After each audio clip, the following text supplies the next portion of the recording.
The war between the Vethrani Queendom and the Scourge Collective had destroyed more worlds than anyone could count. For 14 long years the two powers had fought across the galaxy. Planets burned. Civilizations fell. Billions of lives ended in fire and darkness. Queen Alia of the Vethrani had led her people through every terrible moment. She had watched her soldiers march to their deaths. She had ordered retreats when victory seemed impossible. She had buried friends and allies and family members. The weight of leadership had carved lines into her face that had not existed when the war began. Now she was lying in the mud of a forgotten moon with a hole in her side and her guards dead around her. The ambush had been perfect. The Scourge had tracked her convoy through hyperspace using technology no one knew they possessed. They had appeared from nowhere and torn her escort fleet apart in minutes. Her flagship had crashed on this barren rock and the hunter squads had finished what their warship started. Alia pressed her four-fingered hand against her wound. Purple blood flowed between her fingers and dripped onto the gray stone beneath her. The Vethrani were a resilient species. They could survive injuries that would kill most beings in the galaxy. But the Scourge weapons carried a special poison designed specifically to kill her kind. She could feel it spreading through her body. Cold tendrils reaching through her veins. Her legs had already stopped responding to her commands. Soon her arms would follow. Then her hearts would stop and the war would lose its greatest leader. The fog around her was thick and gray. This moon had an atmosphere but barely. The air tasted like metal and ash. In the distance she could hear the clicking sounds that Scourge hunters made when they communicated with each other. They were coming for her. Taking their time. Enjoying the hunt. Alia had accepted death many times during this war. Every battle carried the possibility that she would not survive. Every decision risked not just her life but the lives of millions who depended on her. She had made peace with mortality years ago. But dying here felt wrong somehow. Not because she was afraid but because her people still needed her. The war was not finished. The Scourge were still spreading across the galaxy like a disease. Without her leadership the Vethrani might fracture into competing factions. They might lose everything she had fought so hard to protect. She tried to move and pain exploded through her body. The poison was working faster now. She had perhaps an hour left before it reached her hearts. The clicking sounds grew louder. The hunters were close. Alia closed her eyes and prepared herself for the end. She whispered a prayer to the ancient spirits of her homeworld. She thought of her daughter who was too young to take the throne. She thought of her mother who had ruled before her with wisdom and grace. A sound interrupted her thoughts. Not clicking. Something else. Footsteps. 2 feet instead of 6. She opened her eyes and saw a shape moving through the fog. The figure approached slowly. It was tall and narrow and moved on 2 legs with a strange flowing grace. As it came closer Alia could see details emerging from the gray mist. It was a human. She had heard of humans but never seen one in person. They were a young species from a small planet on the edge of the galaxy. They had achieved spaceflight only recently by galactic standards. Their technology was primitive. Their military was tiny. They had declared neutrality in the Great War and stayed far from the fighting. Most species considered them irrelevant. A footnote in galactic history. Not worth noticing or remembering. This human wore armor that looked like it had seen many battles. Scorch marks and scratches covered the surface. One shoulder plate was dented deeply. The helmet was missing and she could see his face clearly. He was not young. Lines marked his skin around the eyes and mouth. A scar ran from his forehead down across one cheek. His hair was short and dark with gray mixed in. His eyes were brown and they scanned the terrain constantly as he moved. He carried a weapon that looked older than some civilizations. A projectile thrower of some kind with a wooden stock and metal barrel. Primitive by any standard. He spotted her and stopped moving. For a long moment neither of them did anything. The clicking of the hunters echoed through the fog. They were very close now. The human looked at her. He looked at the blood pooling beneath her. He looked at the bodies of her guards scattered around the crash site. Then he looked toward the sound of the approaching hunters. When he looked back at her, something had changed in his expression. She could not read human faces well, but she thought she saw a decision being made. "You are the Vithani queen," he said. His translator produced the words in her language with a slight mechanical sound. The pronunciation was not perfect, but she understood him clearly. "I am," Alia replied. Her voice was weaker than she wanted it to be. "If you are here to claim a bounty, you have arrived too late. The scourge will have me within minutes." The human walked toward her with sudden purpose. His movements were quick and efficient. Before she could say anything else, he had crouched beside her and was examining her wound. "Can you walk?" he asked. "No. The poison has reached my legs. They do not respond anymore." He nodded as if this was useful information rather than a death sentence.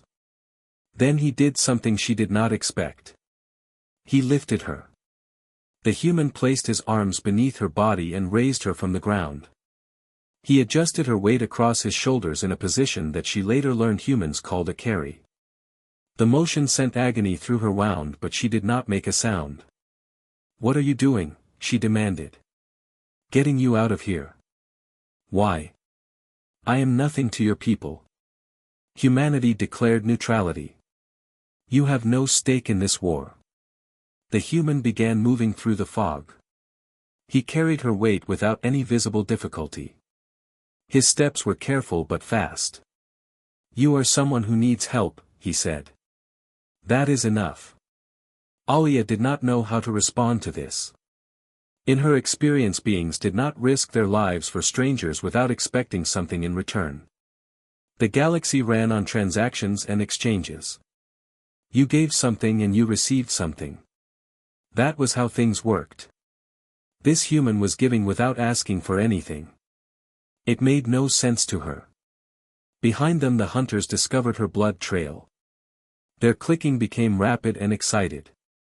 The chase had begun. The human ran faster. Alia had never experienced movement like this. Her species was strong and durable, but they were not built for speed. They moved slowly and steadily. They won through endurance rather than quickness.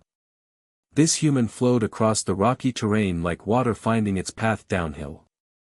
He adjusted his balance constantly. He leaped over obstacles and ducked under overhanging rocks. Every motion protected her from the worst impacts of the run. But the hunters were faster.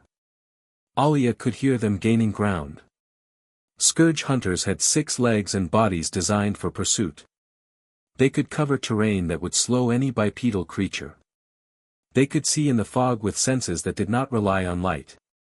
They could smell blood from great distances. "They will catch us," she said. "Leave me here and save yourself." "No. You will die for nothing. I am already dead from the poison. You cannot save me. Then we have nothing to lose by trying." He continued running. The hunters continued closing the distance. They reached a narrow canyon cut into the rock. The walls rose high on either side. At the base was a crack in the stone barely wide enough for one body to fit through. The human pressed into the crevice and set her down gently against the cold wall. The space was dark and hidden.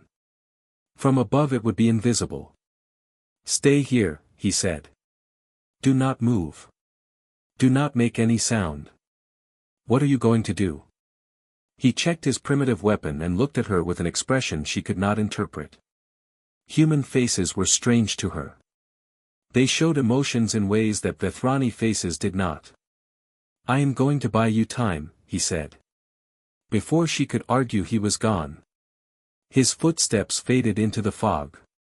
Then there was silence. Alia waited in the darkness. Her body was growing colder as the poison spread. She could feel her strength leaving her piece by piece. Soon she would not be able to move her arms. Soon after that her eyes would close and never open again. She thought about the human who had carried her. She did not even know his name. He had appeared from nowhere and decided to save her life without any reason that made sense. Now he was walking toward a dozen scourge hunters armed with nothing but a primitive weapon and impossible courage. He was going to die. She was certain of it. The sound of his weapon firing echoed through the canyon. It was a sharp crack that bounced off the stone walls. Different from the energy weapons that most species used. Louder somehow. More violent. The hunters screamed. It was not a sound of communication. It was a sound of pain and fury. More shots followed. Explosions. The terrible wet sounds of close combat. Impacts and crashes and screams that cut off suddenly. The fighting continued far longer than it should have. One human against 12 scourge hunters was not a fight. It was an execution. The hunters were bred for combat. They were enhanced with cybernetic weapons. Their minds were connected to a hive consciousness that allowed them to coordinate perfectly. They had killed thousands of trained Vethrani soldiers. This human should have been dead in seconds. But the sounds of battle kept going. Minutes passed. The hunters fell silent one by one. Their screams stopped. Their clicking communication ended. Then there was nothing but the wind moving through the canyon. Alia waited. Her consciousness was fading. The poison was reaching parts of her brain that controlled awareness and thought. Soon she would sleep and never wake. She expected the hunters to find her. She expected to die in this crack in the stone surrounded by cold and darkness. Instead she heard footsteps approaching. 2 feet. Not 6. The human appeared at the entrance to her hiding place. He was wounded badly. His armor was torn in many places. One arm hung at his side without moving. Dark red blood soaked through his clothing and dripped onto the ground. Human blood, she realized. So different from her purple. But he was alive. And the hunters were not following him. How many? She asked. Her voice was barely a whisper now. 12. He leaned against the opposite wall of the crevice. His breathing was heavy and labored. There might be more coming. We need to keep moving. You killed 12 scourge hunters by yourself? He nodded like this was a simple thing.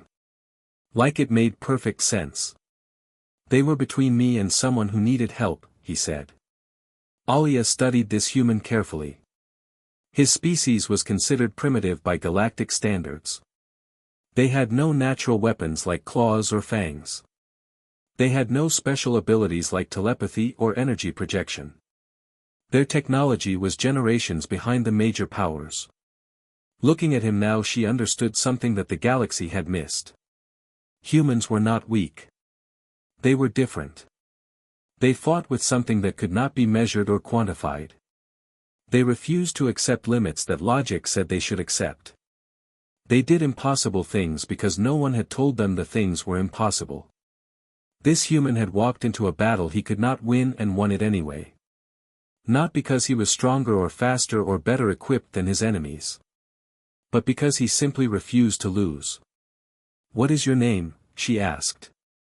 Tobin. Tobin. She repeated it carefully. Human names were short and simple. Why were you on this moon? How did you find me? He was quiet for a moment. Pain moved across his face. I was tracking scourge movements. Selling information to whoever would pay for it. You are a mercenary. I am a survivor. He said the word with weight that she did not fully understand. There was history behind it. Pain that went deeper than his physical wounds. Explain, she said. Tobin looked at her with eyes that held old grief. My world was one of the first the Scourge destroyed. Before the war became famous. Before anyone knew what they were capable of. They came to my planet in the night and burned everything. My family. My city. Everyone I ever knew. Gone in hours. Alia understood now. This human was not neutral. He had never been neutral. He was waiting. Watching. Preparing for a chance to strike back at the enemy that had taken everything from him. I am sorry, she said. The words felt small compared to the weight of what he had lost. The galaxy did not care when my people died, Tobin said. We were too small. Too unimportant. The great powers were busy with their own concerns. They did not notice a primitive species being slaughtered on the edge of known space. That was wrong of them. Wrong of us. He looked at her with something like surprise. You are the first person of power to ever say that to me. I mean it. The Vethrani should have helped. All the great powers should have helped. No species deserves to face extinction alone. Tobin was silent for a moment. Then he nodded slowly. We should move, he said. Can you tell me where your nearest forces are positioned? Alia activated the emergency beacon hidden in her ceremonial rings. It would send a signal to any Vethrani ships in the system. If any had survived the ambush, they would come for her. They will come, she said. But the poison will kill me before they arrive. I have perhaps 1 hour remaining. Maybe less. Tobin moved closer to her and examined her wound again. His hands were gentle despite their obvious strength. Human blood has strange properties, he said. We have found that it interacts with other species in unexpected ways. Sometimes it helps. Sometimes it does nothing. We do not fully understand why. What are you suggesting? A transfusion. My blood into your body. It might slow the poison. It might give you enough time. Alia looked at him carefully. He had already lost so much blood from his own wounds. Giving more could kill him. You have already risked too much for me, she said. I will not ask you to die so that I might live a few hours longer. You are not asking. I am offering. Why? What do you gain from my survival? Tobin began preparing a crude transfusion setup from his medical kit. His movements were practiced despite his injuries. He had done this before she realized. The galaxy needs you, he said. Your people need their queen. The war needs a leader who can actually win it. There are other leaders. Other generals. Other queens who could take my place. None of them are you. He found a vein in his arm and inserted a tube. I have studied this war for years. I know every major player on both sides. You are the only one who has ever pushed the scourge back. The only one who understands how to fight them and win. You give me too much credit. I give you exactly the right amount. He connected the tube to her arm. When you fell today, the entire alliance trembled. If you die here, the war will be lost within a year. Maybe less. The first drops of human blood entered her body. It felt strange. Warm in a different way than her own blood. Alive with something she could not name. Almost immediately she felt the poison slow its advance. The cold tendrils stopped spreading. The numbness in her limbs paused its progress. It was not a cure. But it was time. How did you know this would work? She asked. I did not know. I hoped. He smiled weakly. Humans are very good at hoping. The transfusion continued. Alia watched his face grow paler as he gave more blood than he should. He was sacrificing himself piece by piece to keep her alive. You are a strange species, she whispered. So we have been told. I mean it as a compliment. Your people have every reason to hate the galaxy. You were abandoned in your darkest hour. You were dismissed as primitive and unimportant. Yet here you are saving the life of a queen who did nothing to help you when you needed it. Tobin was quiet for a moment. Hatred is a fire that burns the one who holds it. My people learned that lesson the hard way. Some of us chose anger and revenge. They burned themselves out and accomplished nothing. The rest of us chose something different. What did you choose? To be better than the galaxy expected us to be. To help when we could help. To fight when fighting mattered. To prove that we belonged among the stars even if no one else believed it. Alia felt tears forming in her eyes. She had not cried since the war began. She had forbidden herself from showing weakness in front of her people. But here in this hidden crack in the stone with a dying human giving her his blood, she could not stop the tears from falling. When I recover, she said. When this is over. I want you to come to my homeworld. I want you to teach my soldiers how to fight like you do. Like me. Impossible. Stubborn. Refusing to accept defeat even when defeat is the only logical outcome. Tobin laughed softly. That is not a fighting style. That is just being human. Then I want my soldiers to fight like humans. He considered this for a moment. Then he nodded. If we survive this day, I will teach them everything I know. The sound of approaching engines cut through the fog outside their hiding place. Vethrani engines. The rescue ships had found her beacon. Alia felt hope for the first time since the ambush. Real hope. Not just the desperate wish for survival but genuine belief that she would live to fight another day. She looked at Tobin. His eyes were closing. He had given too much blood. His body was shutting down to protect what remained. Stay with me, she said. Help is coming. You need to stay awake. Trying, he murmured. Very tired. Think of something. Anything. Tell me about your world. Tell me about your family. Keep talking. He forced his eyes open. My mother was a teacher. She taught young ones how to read and write. She believed that education was the most important thing in the universe. That knowledge could solve any problem if you just had enough of it. She sounds wise. She was. When the scourge came, she gathered all the children she could find and hid them in the basement of her school. She kept them calm and quiet for 3 days while the burning happened above them. Did they survive? Some of them. Enough. His voice was fading. I was not there. I was on a different continent when it happened. By the time I reached home, everything was ash and silence. But you found the children? I found some of them. Grown now. Scattered across the galaxy. Trying to rebuild what we lost. The rescue ships were landing. Alia could hear her soldiers calling her name. They would find her soon.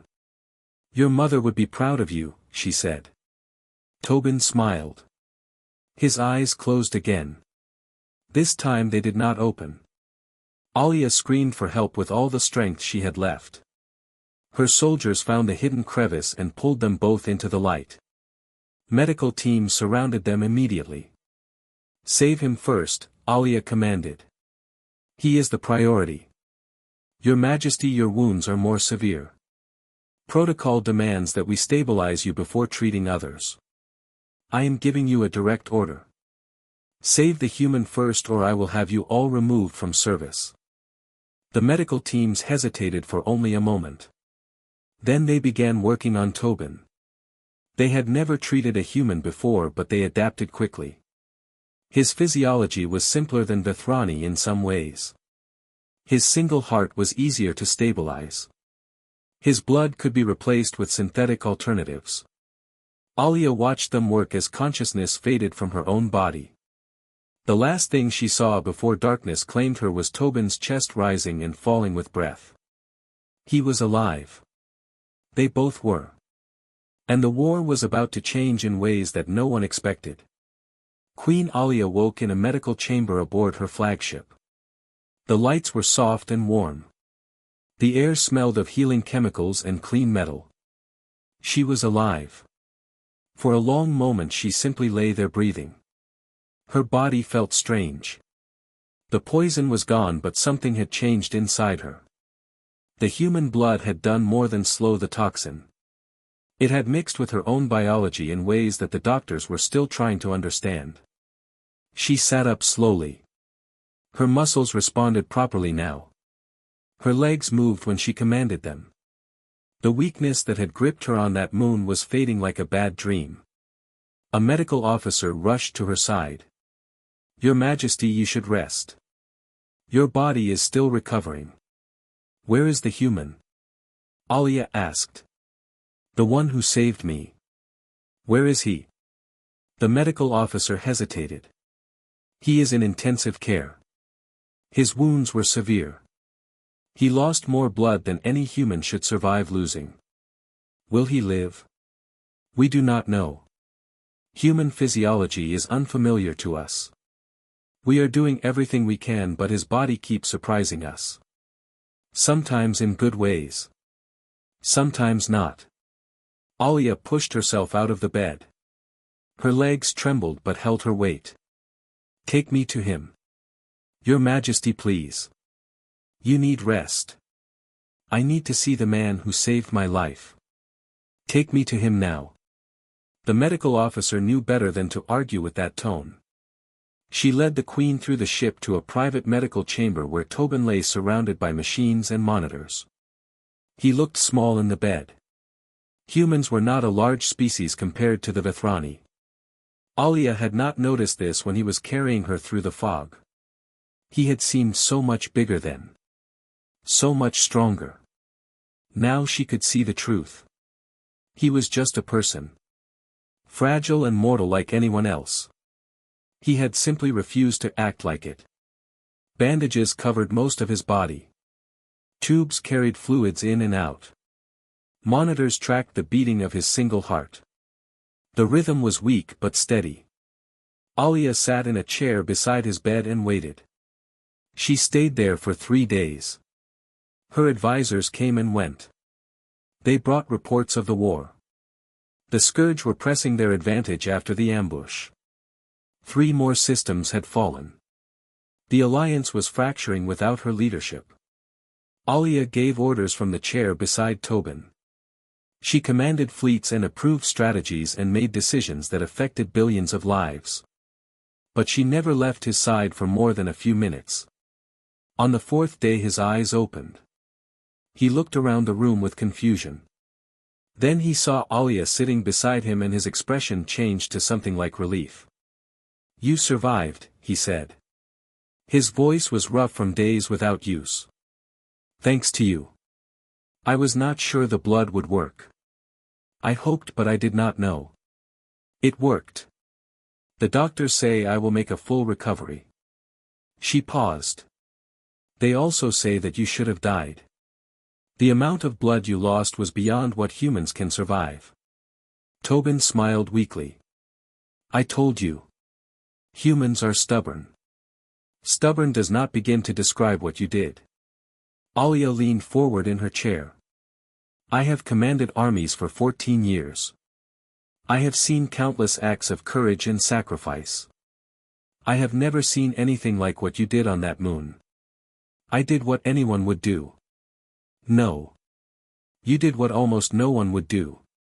You saved a stranger at the cost of your own life. You fought impossible odds and won. You gave your blood to someone who had never done anything to earn such loyalty." Tobin was quiet for a moment. "My mother used to say that the true measure of a person is what they do when no one is watching. When there is nothing to gain. When the only reward is knowing you did the right thing. Your mother was wise. She was. I miss her every day." Alia reached out and took his hand. It was a human gesture that she had learned during her long watch at his bedside. Physical contact meant something different to humans than to Vethrani. It carried emotional weight that her people expressed in other ways. "I have been thinking," she said. "About what you told me in the canyon. About humanity being abandoned. About no one helping when your world burned. That was a long time ago. It was not long enough ago for the wound to have healed. I can see that pain in your eyes still." Tobin did not deny it. "I cannot change what happened," Alia continued. I cannot bring back your family or your world. But I can make sure that it never happens again. To humans or anyone else. How? By winning this war. By destroying the scourge completely. And by building something better afterward. An alliance where no species stands alone. Where every people has protection and support and a voice in galactic affairs. Tobin looked at her with something she had not seen before. Hope perhaps. Or the beginning of belief that things could actually change. That is a beautiful dream, he said. I intend to make it reality. And I want your help. My help? I am just one human. A refugee. A survivor. What can I possibly offer a queen? Alia squeezed his hand gently. You can teach us how to fight like you do. You can show my soldiers what it means to refuse defeat. You can help me understand how humans think so that I can bring your people into the alliance properly. You want humans in the alliance? We have nothing to offer. Our fleet is tiny. Our technology is primitive. We would be a burden, not an asset. You are wrong. Alia spoke with absolute certainty. I have seen what one human can do. One human killed 12 scourge hunters. One human saved the life of a queen. One human changed the course of a war by simply refusing to accept the outcome that logic demanded.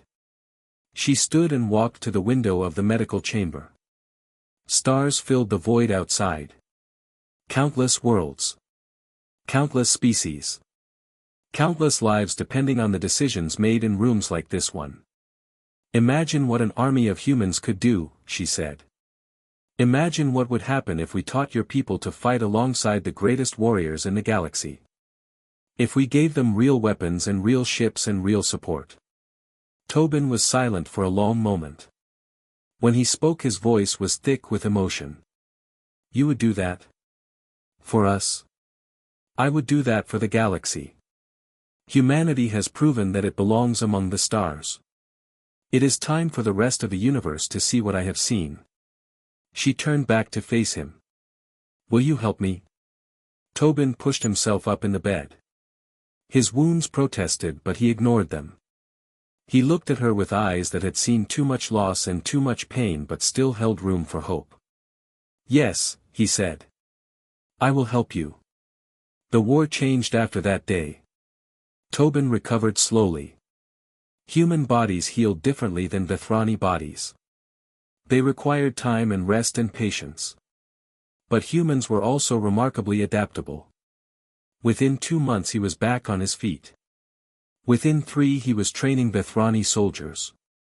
The results were immediate and dramatic. Tobin taught them techniques that no Vethrani instructor had ever considered. He showed them how to use their size and strength in combination with speed and unpredictability. He taught them to think creatively during combat.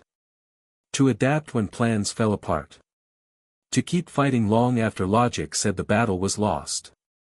Most importantly, he taught them about human determination. You are stronger than us, he told a group of elite soldiers during training. You are tougher and more durable.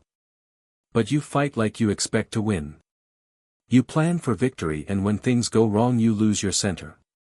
He walked among them as he spoke. These were the best warriors in the queendom. They had killed hundreds of enemies each. They looked at this small human with skepticism in their eyes. Humans fight differently, Tobin continued. We expect to lose. We plan for everything to go wrong. And when it does go wrong we do not panic. We adapt. We survive. We keep going until there is nothing left. One of the soldiers spoke up. You expect to lose? What kind of strategy is that? It is not a strategy. It is a mindset. Tobin stopped and faced the soldier directly. When you expect victory you are devastated by defeat. When you expect defeat you are prepared for anything. Every moment you survive is a victory. Every enemy you take down is a bonus. That sounds like despair. It sounds like freedom. Tobin smiled. When you have already accepted the worst outcome, you become impossible to break. The enemy cannot defeat you because you have already defeated yourself. All that remains is to make them pay the highest price possible for every step forward. The soldiers did not understand at first. But they practiced what he taught them. They trained with his methods. They learned to embrace the mindset he described. Within 6 months the Vethrani military had been transformed. They stopped losing battles. Not because they had become invincible but because they had become relentless. They fought with a ferocity and persistence that the Scourge had never encountered before. They did not break when things went wrong. They adapted and continued fighting. The Scourge began to fear them. Word spread through the alliance. Other species wanted to learn what the Vethrani had learned. They wanted human instructors of their own. They wanted to understand the secret that had turned the war around. Queen Alia sent Tobin to teach them. He traveled across the galaxy for 2 years. He trained soldiers from a dozen different species. He learned their strengths and weaknesses. He adapted his methods to fit their biology and psychology. Everywhere he went he left behind warriors who fought differently than before. The alliance grew stronger. The Scourge grew weaker. But Tobin grew tired. Alia noticed it when he returned to her flagship after his latest training mission. He moved more slowly than before. The scars on his body had accumulated over the years. His hair was more gray than dark now. His eyes held a weariness that rest could not cure. She found him alone in an observation deck staring out at the stars. "You push yourself too hard," she said. "There is a war to win. There is always a war. If you destroy yourself fighting it, you will not see the peace that comes after." Tobin did not look at her. "Maybe that is acceptable.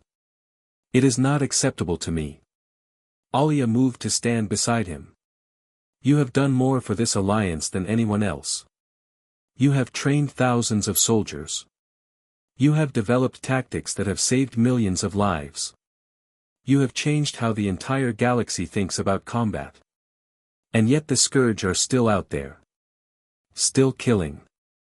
Still spreading. We are winning. Slowly but surely we are winning. Slowly is not fast enough." Tobin finally looked at her. "Every day the war continues, more people die. More worlds burn. More families lose everything like mine did. I know. But we cannot rush the final battle. The Scourge have concentrated their forces around their homeworld. If we attack before we are ready, we will lose everything we have gained. And if we wait too long, they will find a way to recover. They will rebuild their strength. They will start pushing back again." Alia was quiet for a moment. She knew he was right. The war had reached a critical point. They needed to strike soon or risk losing their advantage. "What do you suggest?" she asked. Tobin turned back to the stars. "I have been studying their defenses. The Scourge homeworld is heavily protected. Any direct assault would result in catastrophic losses. But there is a weakness." "What weakness?" "Their command nexus. The central hub that coordinates their hive mind. If we can destroy it, the entire collective will lose cohesion. They will become individuals for the first time in their existence. Confused and disorganized and vulnerable.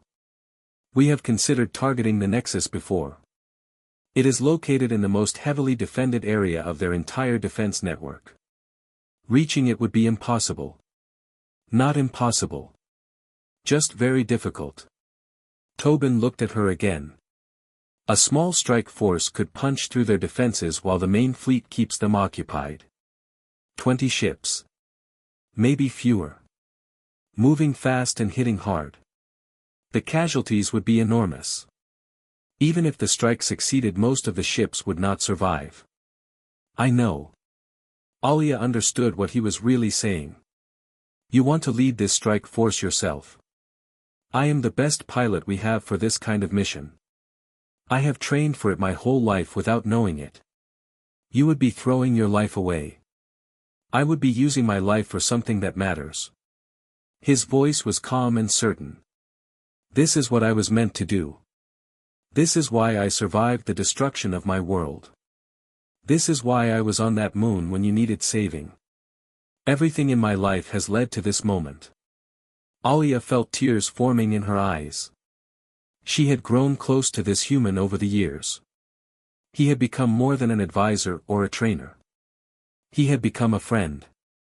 Perhaps the truest friend she had ever known. I do not want to lose you, she said. I know. But you will win this war. You will build the alliance you dreamed of.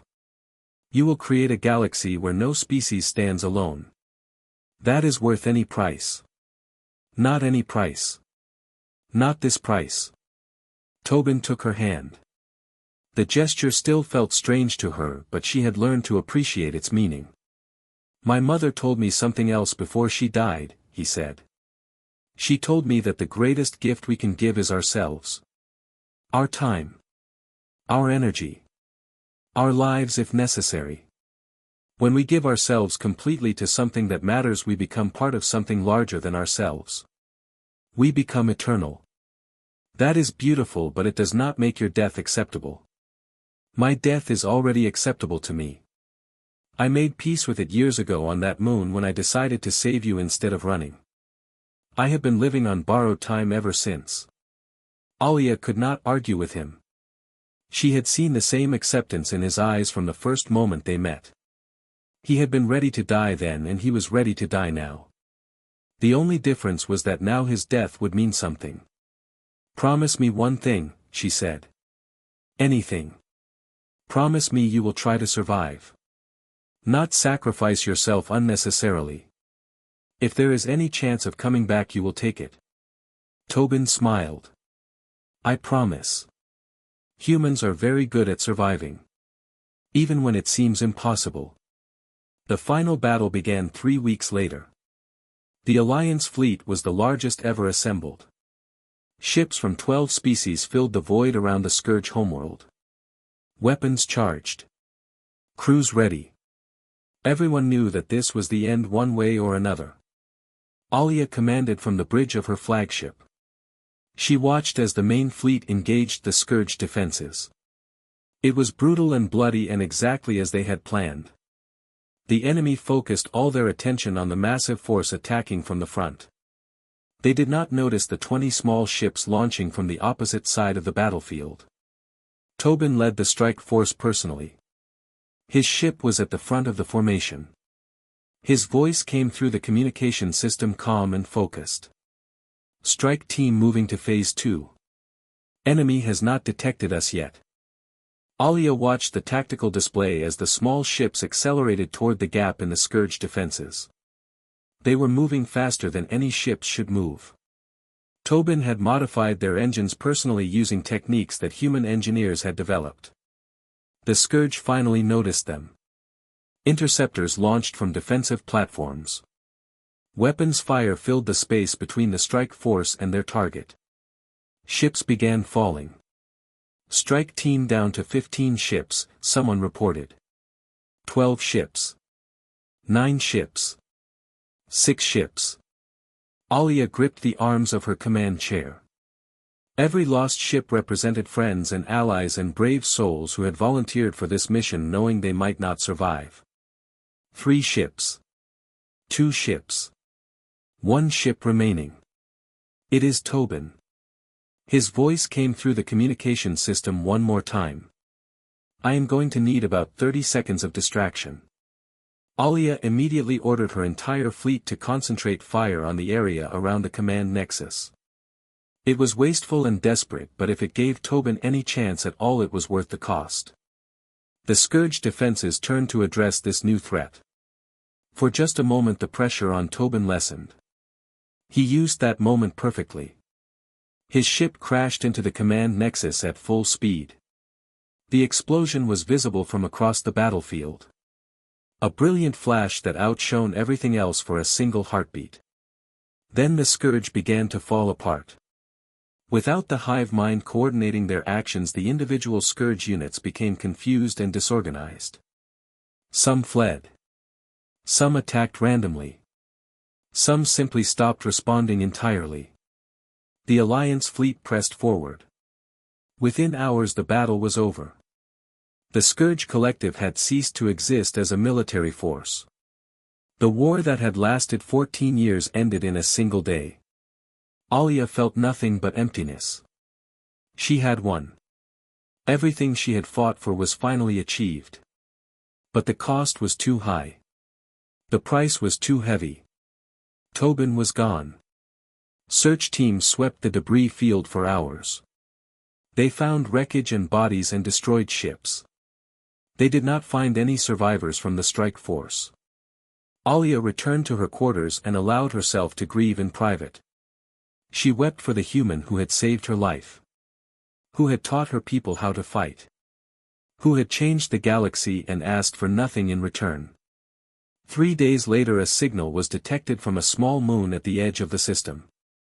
Rescue teams found Tobin in an escape pod drifting in the shadow of a crater. He was barely alive. His body was broken in ways that should have killed him. But his heart was still beating. He had ejected from his ship in the instant before impact. His timing had been so precise that the Scourge sensors missed his tiny vessel in the chaos of the explosion. When they brought him aboard the flagship, Alia was waiting. He looked terrible. Burned and broken and held together by emergency medical equipment. But his eyes found hers and he managed a small smile. "I promised I would try to survive," he said. Alia took his hand and held it tightly. Tears streamed down her face, but she was laughing at the same time. "You impossible stubborn human," she said. "Thank you." That was not entirely a compliment. "I know." His eyes were closing. "Did it work? Is it over?" "It is over. The Scourge are finished. You ended a 14-year war in a single moment." "Good." His voice was fading. "That is good." The medical teams took him away for surgery. Alia watched him go with a heart full of gratitude and hope and something else that she could not quite name. The galaxy would remember this day forever. The day the war ended. The day the Scourge fell. The day a human proved that courage and determination could overcome any odds. And Alia would make sure that everyone knew the truth about who made it possible. The Human Alliance was founded 3 years later. Humanity took its place among the great powers of the galaxy. They brought their creativity and their resilience and their stubborn refusal to accept defeat. Tobin became the first human ambassador to the Galactic Council. He spent the rest of his life building bridges between species and promoting the values his mother had taught him. Education. Kindness. The willingness to help others without expecting anything in return. Queen Alia ruled for another 40 years. She built the alliance she had dreamed of. A galaxy where no species stood alone. Where every people had protection and support and a voice. She never forgot the human who made it all possible. On the anniversary of the final battle she would visit the memorial that stood in the center of her capital city. A statue of a human carrying a wounded Vethrani through the fog. Beneath it were words in every language of the Alliance. "The greatest gift we can give is ourselves." And below that in smaller letters was the name of the human who had proven those words true. Tobin. A survivor. A teacher. A friend. A human.